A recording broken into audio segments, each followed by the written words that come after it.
Hello and welcome to Growth Hacks, where we dive into how to scale your business beyond what you thought possible. I'm your host, Ramon Ray, and I'm so happy to be joined by co-host Kedma, Ough, and Loren, Feldman. Kedma, say that better than me. Tell us a little bit about yourself and why you're so happy to be here today. I'm so happy to be here. So Kedma, Ough, fifth generation entrepreneur, SBA champion, and I became so obsessed with helping small businesses find money that I wrote the book on it. So target funding, best-selling author, and just so excited to be here. Awesome. Loren Feldman, thanks for being here. Tell us again a little bit about yourself and why you're so excited to be here. I am excited to be here. Thanks for having me. I've spent the last 20 years covering entrepreneurs and business owners for Forbes, the New York Times, and Inc. About half a year ago, I went out on my own to start a platform called 21 Hats. We have a daily email newsletter that aggregates all the most important news of the day for business owners, and a weekly podcast that has been tracking 7 entrepreneurs through the crisis, their ups and downs, of which there have been many. Absolutely. Loren, well, thanks for being here. Kedma, thanks for being here. Let's dive into the show. You've probably seen them around town, and that what you've probably seen are help wanted signs that have been filling the window of many small businesses and large businesses, for that matter, nationwide. Now, the economy is reopening, as many of you are seeing, but businesses are still struggling to find workers to fill their open positions. That's a problem. The National Federation of Independent Business says over 40% of small business owners have reported unfilled job openings. And that's been the story for the past 5 months and what we want to focus on and talk about today. What's more, many say this lack of workers is actually hurting their ability to keep up with demand. So it's a yin and a yang situation. We want to explore today what's going on. Why can't businesses fill job openings? And should we be concerned that a labor shortage will last? Plus, what can small business owners do to combat the lack of help and bolster their hiring rates? We'll be diving into this and more on today's show. And to help us break it all down, we have Sophie Wade joining us. She's a work innovation specialist, author of the book, Embracing Progress, Next Steps for the Future of Work, and founder of Flexcell Network, a future of work consultancy. And you can find her at flexcellnetwork.com. It's my pleasure to welcome the amazing Sophie to the show. Sophie, welcome, and I hope your day is going splendid. It's going very well. Thank you, Ramon. It's lovely to see you again. Awesome. Good to see you too. And thanks for joining me and Loren and Kedma. So Sophie, let's dive right into it. You're an expert on labor trends and more, and where the labor market is headed today and in the future. How are you seeing, Sophie, help us level set this, how the pandemic is affecting the labor market? What is fueling this perceived or actuality for many labor shortage? Sophie, do tell us. Well, the pandemic really threw quite a challenging a lot of changes that were going on in the labor market, and really sort of threw that into turmoil because the future of work, which was coming, we were sort of resisting it and worried about it and daunted by it, but then it was accelerated by the pandemic and all the digitization that came with it. And that has really changed what we're looking at. And as we sort of emerge from the pandemic, everything that sort of was the underlying business conditions are the future of work. And what that has meant is we have a very different focus on talent. And that talent and how our workers, how we ourselves are looking at work and thinking about and perceiving it. And basically the social contract has really changed. So what does that mean for us and how we're thinking about work? There was a very interesting article on Business Insider which said people are epiphany quitting.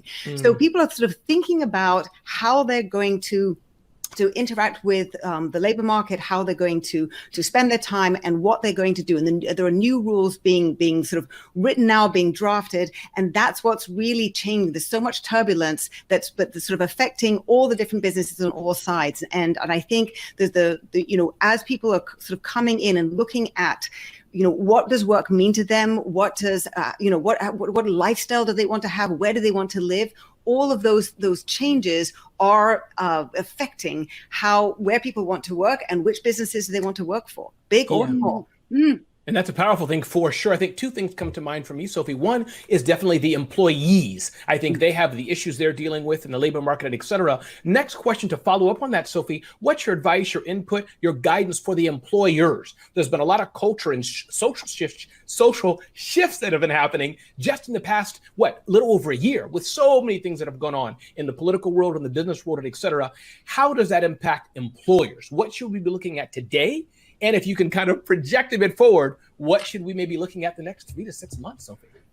I think there's some very, very interesting dynamics going on in terms of thinking about the overall talent pool. And this happened in 2008. There were a lot of people who were thrown into temporary employment involuntarily. And then they started to change how they were looking at the kind of lifestyle they were living. And that's happened in a much more, on a much grander scale this time. And so as people sort of rethinking how they want to work and what kind of, what those parameters are, the employers can also be thinking that. And it has been changing in terms of what that extended talent pool looks like. And there are companies that are crafting jobs around the specific people rather than trying to put people into sort of job boxes which they don't necessarily fit. So crafting jobs around a specific person. And then sort of thinking about non-employees with specific skills and specialized skills who can fill in the gaps. And that's another thing that small businesses can take advantage of, because they can sort of look at who they have as employees, where their business is going, because it may have changed, customer behaviors have changed, and who they need in what places, and how they can fill in as the market is developing. Our businesses are changing. It's much less predictable still. And so we don't necessarily know where we need to hire someone, because it might change from month to month or 6 months down the line. So really thinking about employees and non-employees and just having a different sort of mindset in terms of how you're thinking about talent and how you're engaging them, and really sort of bringing them on board in a different way. Yeah, Loren, thank you, Sophie. Loren, you talk to small businesses every week and all the time. Are you echoing this? Are you seeing something different, that this is definitely no longer the employer market? I think I'm saying that right. Of even 10 years ago or 20 years ago, right? We used to talk about this. This is not our father's, our mother's revolution, as it were. Things are now changed so much. What are you seeing, Loren, and what can we learn from what your expertise is on this? Oh, I think Sophie's exactly right. There's a big mismatch out there, but it does vary greatly by industry. It's it's really difficult in some. Restaurant people right now are really struggling. There are others where it's difficult, but not catastrophic. And I think the important thing is wherever you fall on that spectrum, you have to look for opportunities. You have to think about what you can do. And it may mean you have to change your business model. You may have to pay people more than you're used to paying them. You may have to change the way you sell your goods or services. Things may have to change. Yeah, and I think for sure they're going to have to change for sure. We're all seeing that for sure. Sophie, I want to touch on another point that's real important. And again, in Growth Hacks, we want to give those high-level snippets of information to the audience listening to this brand new show that they can use to go home, practical tips, and see the future and help to grow their business. One thing I know that employees are going on and employers are talking about is the aspect of higher wages or not. So you have higher wages or the wage shift, Sophie, combined with remote work, combined with enhanced benefits. It's like a soup. I don't know if it's a soup of opportunity or a soup of confusion or a soup of angst, but I'll word it this way, Sophie. Many small businesses are worried, or maybe they should be, about competing with some larger businesses. What is your best practice? What is your advice to us? Is this worry unfounded, or should there be concern with competing with larger companies? I think it's dealing with this much turmoil is challenging, period. However, there are lots of things that smaller businesses can do, which larger businesses can be have their hands a little bit tied. Small businesses can be much more flexible. And there are lots of things that employees now, as they're thinking, like, how do I want to work? How do I want to live? Giving them flexibility, not just, it could be location, it could be also be hours, and really sort of working, because those are working with them to sort of find the right combination, and sort of working with them to find the different combinations with all the different configurations of the teams that they may have, because that doesn't necessarily cost any money. It's really a question of mindset and approach, and having a different, more reciprocal arrangement with employees, and that can really create the environment that that employee actually is really, that's what they really want. They as long as they can feel connected with their employer, that actually can give them more feeling of security than working for a big organization, because it's really much more of a sort of trust. It's to do with the connection and alignment of values, and helping them work in the ways that they want to, and aligning them with their skills and strengths. So they're doing stuff that they want to do. It may be, really highlighting the purpose and the mission and connecting people. People enjoy their work when they feel that what they're doing matters and they understand what their contribution, and that's much easier, what the contribution actually brings. And that's much easier to make that connection in a smaller business. I love it. Kedma, I'm curious from yourself, what you're seeing is the small business owner seeing the larger business as a competitive threat? Is that kind of zeroed out? Has COVID leveled the playing field for everybody, kind of like in the movies? Nobody has electricity. Nobody has gas. We're all the same? Or is it still something that should be concerned? And feel free to reword that a different way. But what are you saying with this competitive dimension? Ramon, excellent question. I would say because the landscape has changed, because the rules have changed, everyone's in the same boat trying to figure it out. And I'm going to agree 100%. We're not about changing the business model. We have to change the mindset model. This is no longer, I want to hire Loren as my senior VP social media manager. I want to hire Loren and understand, Loren, does he have a family? Who is in his family? What is he interested in achieving? So, these help signs where it says, we need help, it's got to change. We need your help, or we can help you get where you want to go. It's no longer we need, it's what can you do for me to get where I want to go? And in doing so, you're going to get to where you want to go. So the entire mindset has to change, or else you are going to be in a situation where people do not want to work with you. Yeah, and I know that's not new news, Sophie, but to riff off of what Kedma just said, are you seeing that shift getting bigger, that it's no longer just come to me, we'll pay you a salary, you need me, and it's more two ways, like, okay, what can we do to keep you? Is that happening, Sophie? Oh, absolutely. So what's sort of generally called the social contract, which is kind of like the connection, the balance, the equation between the corporation and the employee, that's sort of been broken. And so employees have had no financial security, no job security. Basically, all the pension funds are underfunded. I mean, it's a bad situation. It's not a great situation to be as an employee. And there's been this growing realization. You see that with the younger generations, kind of like, you guys have retirement. What about us? So with that shift, it's more of a connection. And exactly as Kedma says, why would I go and work for an organization if you're not going to help me build my skills? Because that's what I need to have financial security. That's what I need to be successful in the future. And I will bring all my skills if you help me develop them, and I will, channel them in your direction and help your business. But we're in this together, and there's much more understanding of that, particularly with the younger generations, and that's where a lot of the anxiety comes from, particularly with Gen Z.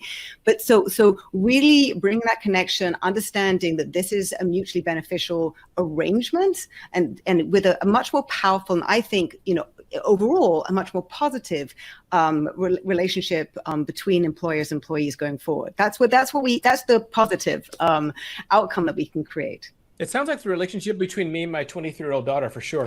Anyways, we'll have another show for that another day.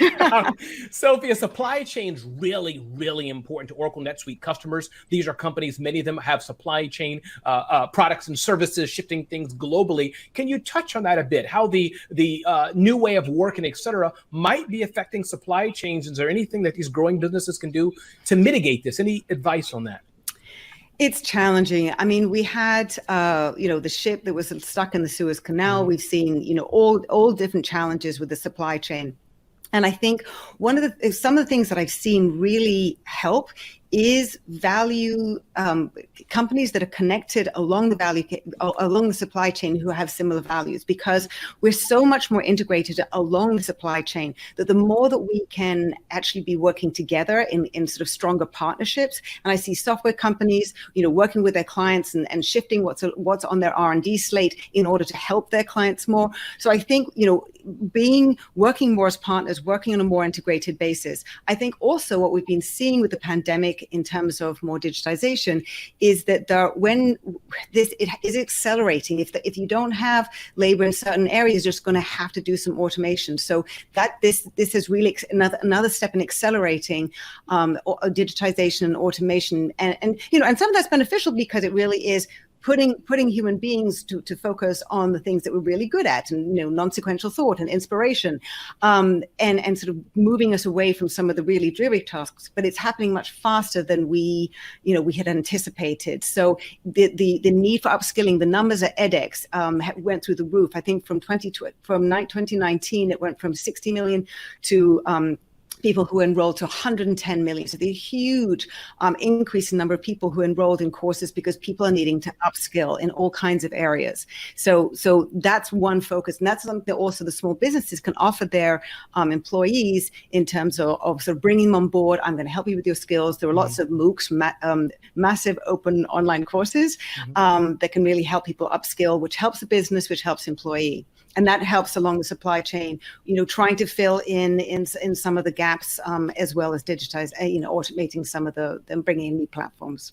Awesome. As we close out this session, Sophie, I want to ask Loren and Kedma a political question. I love to put people in uncomfortable situations. So the political question, Kedma, for you is remote work. Is everybody going to go remote work? We're all going to be working at home from some tablet, or are we coming back to the office, or something else, Kedma? Short answer, like yes or no, or really, I want you to predict it. I'm going to say it depends, right? I never thought in a million years that I would be checking in on Zoom for my doctor on a pain that I'm having on my leg. And I'm like, this is kind of very strange, but okay, I'm going with it. So I think supply and demand. And I think if industries try it and it doesn't work, they're going to have to go back to the old way. But I'm going to say the old way is now up for grabs. Yes. And people are asking for something different. Loren, what say ye? Are we going to be on headphones and online calls for the next 20 years, or eventually is Loren going back to some brick building? Well, not you, not me, but our people. We're never going back. There are changes. We've learned things that speaking for myself, I'm so happy to have learned. There are things that I can do now that I wouldn't have dreamed of trying to do before. And just think about, somebody in sales who used to have to get on a plane and fly around the world to try to make a sale. Today they can set up 2 Zoom calls and try to sell people on opposite sides of the earth and be home for dinner. Who wants to go back to the old way? Absolutely. Sophie, we'll end with you. What's the future of work look like? I know it's a big billion-dollar question, but I'm sure you've been asked it a billion times. What do you want to leave us with as we close this segment out? It's unpredictable. It's changing. It's going to be a lot of evolution. We're going to get used to constant change. We have been sort of we've got more accustomed to that during the pandemic. So it's going to be less extreme than that, but it's going to continue evolving, and we're going to be ready for it. I mean, a lot of this flexibility and how we're working and remote and all that kind of thing. That's because we need to have that open mindset. We need to be thinking in different ways because that's what the future holds. So, we're there. We've had some practice and we're ready for it now. I love it. And Sophie Wade, one more time, give us your website link, please. flexcelnetwork.com. I also have a podcast, Transforming Work with Sophie Wade. Hope you come and listen. Awesome. So if you want to hear the information or just hear Sophie's lovely voice, check her out. Sophie Wade, thank you so much for being with us today. We appreciate you. All right. Wow. Kedma and Loren, that was amazing. That was a fast dose of information, but that's what Growth Hacks is all about. A recap for us, Loren, as best you can. What's one thing you may have heard in our discussion today that you think we need to take home, write down, and keep in mind? Can I give you one thing we didn't hear? Yes. I would like to emphasize that business owners have to be ready to raise their prices. I think they're way too reluctant to do that.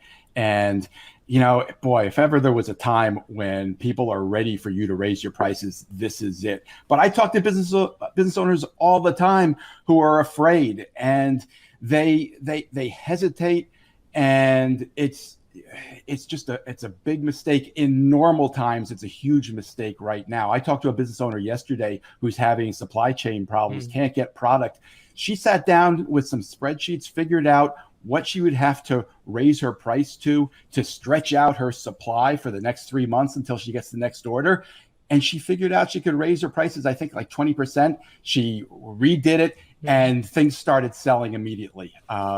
So, I think that doesn't work for everybody. No, one size fits all, is not the rule, but everybody should consider it. And I like what you said, Loren. This is the opportunity to do that. What time more than now? Not to take advantage away, but people will understand it. Kedma, what is one thing you learned or advice you want to give in this segment that we had and talked to Sophie Wade? Absolutely. The takeaway is to realize we're in a relationship, a social contract, and we're talking about pouring in education into all of our employees. We have to be pouring into education into ourselves. Those leaders need to get to a mastermind or connect with Ramon and Loren and learn about reshifting how they lead. Because I walk into companies all the time where my job is to help the company avoid going out of business. 9 times out of 10, one of the biggest issues is lack of trust, culture misunderstanding, and confusion on the vision or mission. That has nothing to do with money. That has everything to do with leadership. So social contract and get yourself to a training. I love it. Go preach, Kedma. I love it. Listen, we're going to move to segment 3 of Oracle NetSuite's Growth Hacks, and I get to interview the COO and co-founder of Beeline, and that is Jess Kennedy. Jess, thanks for joining us today, being with us. This is going to be a fun discussion for sure, all about, we had first an expert on the future of work and these things. Today, we get to talk to a business owner that's going through some of these challenges. Jess, it's good to have you here. Please do tell us a bit about yourself and about Beeline. Yeah, thank you. So I've been in the mortgage services industry, dealing with real estate over a decade, on the legal side as well. Me and my co-founder started Beeline May of 2020, just as the pandemic was taking off, and we are a digital mortgage platform. Okay, stop.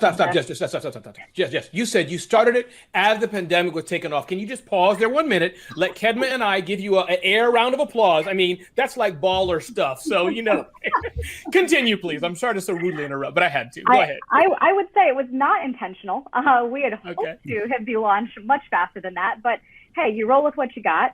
And so we did. And we just think it's actually a great time for people who really didn't want to have to go into, brick and mortar and meet with a loan officer face to face when people weren't feeling particularly safe about that.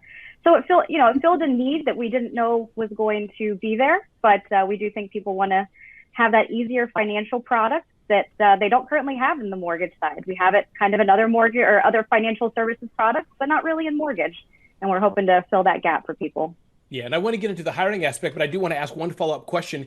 Is what you're doing hard to do? It's more rhetorical because I assume it is. But when I heard the word mortgage and houses and real estate, I'm already getting a headache. I don't know about Loren and Kedma, but I'm already getting dizzy. So is this hard to do, what you've done and are trying to do and doing?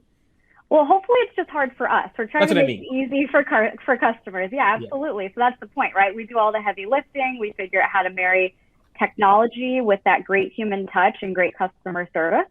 And hopefully come out with a really simple, headache-free mortgage for the average person, right? That's the goal. And so we're using this layering of AI and, like I said, that great customer experience and shortening time frames for people. Things that take days only will take, minutes or hours. And then, a process that takes months, especially right now with the interest rates having been where they've been, could take 60, 90 days.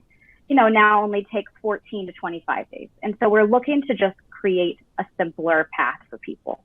And people want that certainty. In this very uncertain world, that's what people are looking for. Sure. My follow-up question to that, and then I would definitely want to invite Kedma and Loren, feel free to pepper Jess with some questions if you wish, is my follow-up question to that, talk about your journey of different ways of recruiting talent. In the previous segment, we talked about how for many smaller companies and larger companies, this whole issue of recruitment is a challenge. This is not just on the headlines, but many of us are experiencing this. What have you gone through and what's kind of the solution, or what have you done different? Teach us in Beeline. Talk to us about that. Yeah, so coming out in the pandemic meant we've done all of our hiring since the pandemic. I think there were 7 of us pre-pandemic times. Now we have 89. Wow. So we've done it all in this environment, and it's had its challenges. It's been challenging to get the culture fit down and really understand what that looks like for us and the employees that we're the candidates we're trying to recruit online and these types of, video interactions. Mm-hmm. We've also shortened the cycle time quite a bit because you can have multiple people interview at one time from our side with a potential person that we want to hire. So those have all been, challenges, but also good things. We've cut down recruitment times and we've been able to hire across the U.S. instead of focused on just these, operation centers that we have on the East Coast. So, we've seen some real pros and cons out of this environment.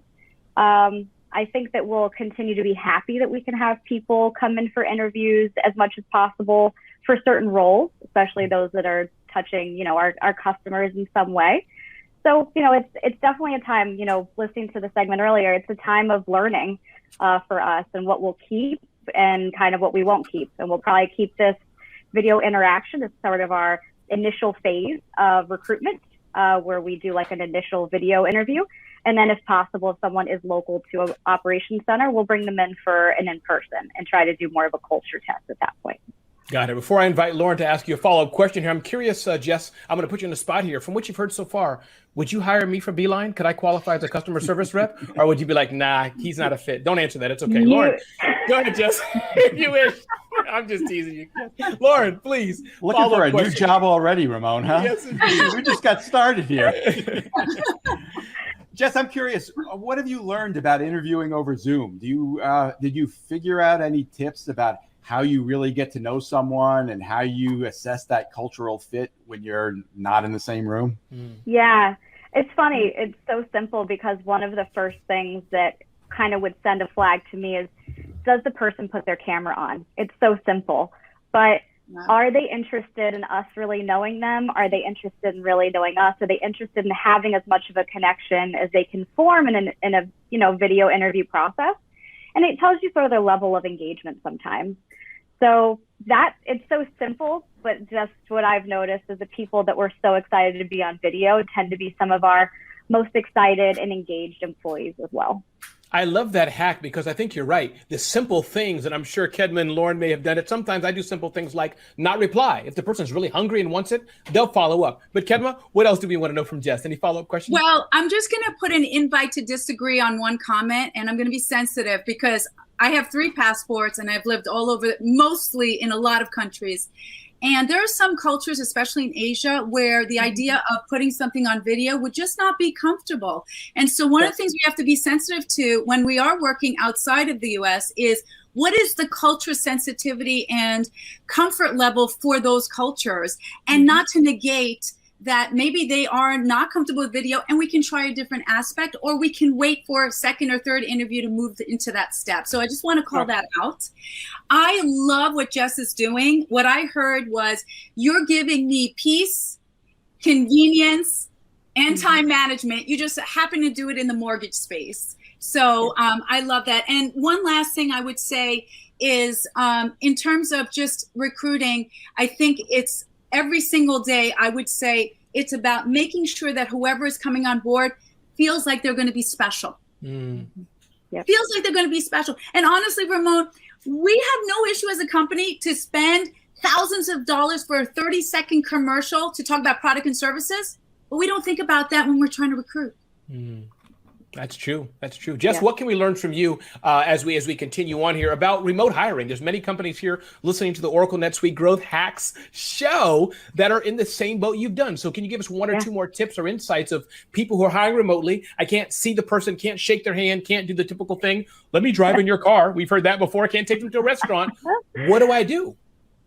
Yeah, I mean, we are big on trying to connect with people on that personal level, and sort of what Kedma was talking about with, the employee wants to know how what they're going to be a part of at Beeline is enhancing them. And so what we're really big on is giving them the vision for the company and how that vision for the company is inclusive of them and what that means for them, their family trajectory, their financial success, like you said, they're upskilling, things that they never would have done before. And for us at Beeline, that's maybe a little bit easier than other places because we're trying to enter in as a disruptor into this environment, into mortgage, where we are doing things differently, and people can see that as an opportunity for themselves. Like, hey, I can be part of this company that's trying to do it better than the bigger players in the space that don't use technology. And how does that, how will that impact me years to come? And we have this really big vision that they can be a part of. And so getting into the vision pieces with them for us is really big to understand their level of engagement and, hey, is that something they're interested in? As a startup, that's not for everybody, right? So we can easily see sometimes like, hey, maybe that's not the path for this person. They really love structure. They really love knowing what that job will be. They love knowing what their hours will be. Some people, that's where they thrive, right? And so I don't want to put a square peg into a round hole. So I'm pretty open and honest about that in my interview process with them. And so I think that's really important to get out in a video interview instead of waiting for the person to come sit in the seat and find out these things the hard way. And then it's just not a good fit for them or for us. So it's making sure you don't let the video interview be non-transparent because you feel like you have to wait for them to be in person with you or to be in the seat to share certain details. And I think it can be easy to sort of not share as much via an interview video process. Sure. But we kind of take the opposite approaches where maybe we're very, very transparent during the interview process.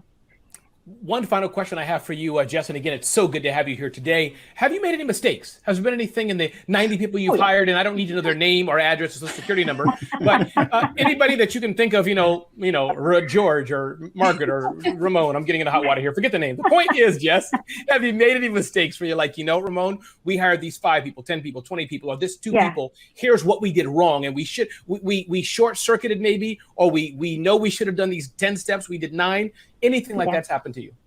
Yeah, definitely. For sure, because of the virtual environment that we're interviewing in, especially in the earliest days, we were finding it hard to really understand the actual skills of the people that we were hiring. And being in an industry like ours, you have to know a lot of really specific and rather technical things. And so not being able to evaluate that as easily, and being so new, we didn't have these evaluation methods early on, and we're relying on more ad hoc questions during interviews. I would say that was how we made, our earliest mistakes in our recruitment efforts. Awesome. Jess Kennedy, COO and co-founder of Beeline. Can I ask a question? Yes, hold on. Let me reverse that. Go backwards. Loren Feldman, I was going to ask, do you have a question? I'm dying to know something. I've been through the mortgage process quite a few times. It's a nightmare. I can only compare it to a colonoscopy. I've been through that too. I want to know, what are you doing differently? How can you make it so easy? Or is it that you have so much money that you don't care if people pay the loans back or not? Well, it's not the latter. Okay. So let's not start there. No, I mean, we, like you guys, start as consumers, and being consumers in this space and having to get loans as, Jess Kennedy homeowner, like you said, you're sort of giving up a lot of information. You're, committing your firstborn child to the process, and it's long and it's uncertain and it just globally stinks. And so we just figured there has to be a better way to do this. And there does. And like I said, the mortgage industry is the slowest to adopt technology of any industry that I've seen. And it's funny because every mortgage services component around it is actually quite good at integrating technology into their process.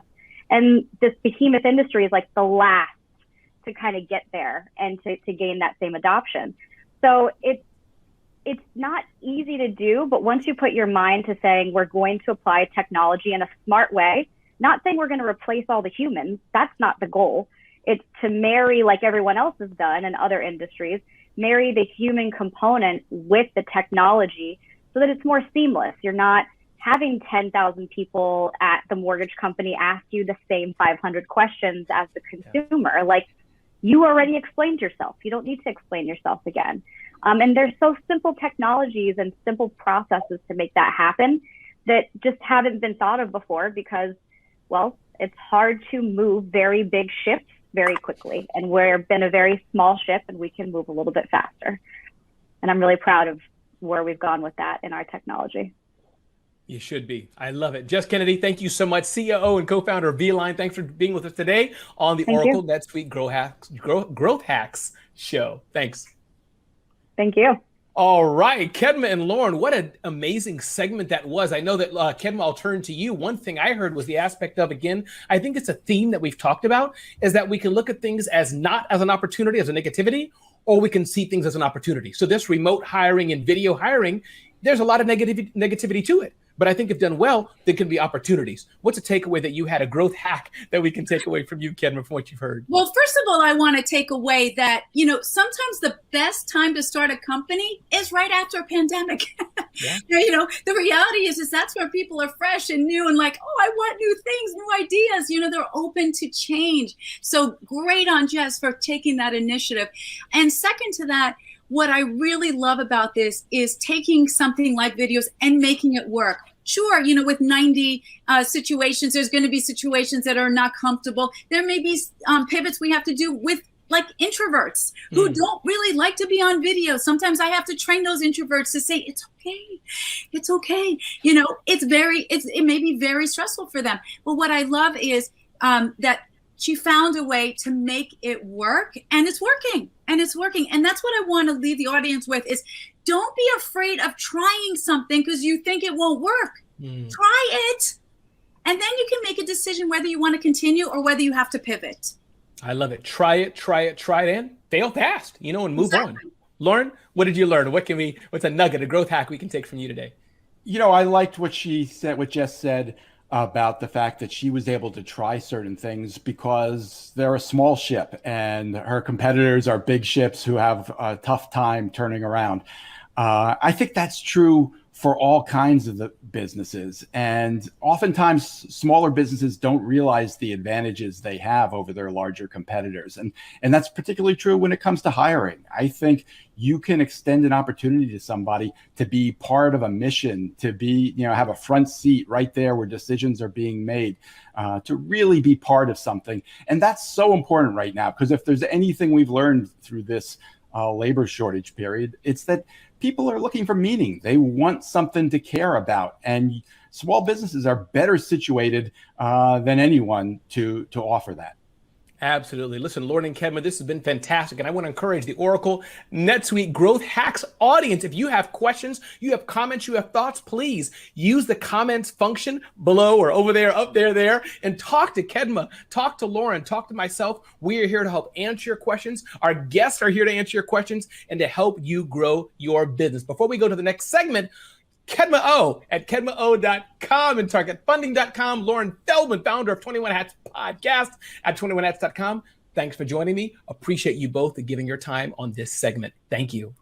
As we go to the next segment, just to remind you all again, we want to hear from you for sure. And now our final segment of the show, we want to talk about some top stories that may interest you. They could be fun and they could help your business. Number one, unicorns are taking over. A new report from CB Insights shows that 136 new startups achieved $1 billion valuation last quarter. That's big money, and that's good news. The number of unicorns grew 491% over last year. Top story number two, and the Labor Department says the Consumer Price Index increased by, wait for it, 5.4% in June. This is the highest 12-month increase since August 2008, with high prices for used cars and trucks accounting for more than a third of the index range. Maybe they got me in that index somewhere too. And top story number three, and throwing back to the 90s is priceless unless you're an unopened copy of Nintendo Super Mario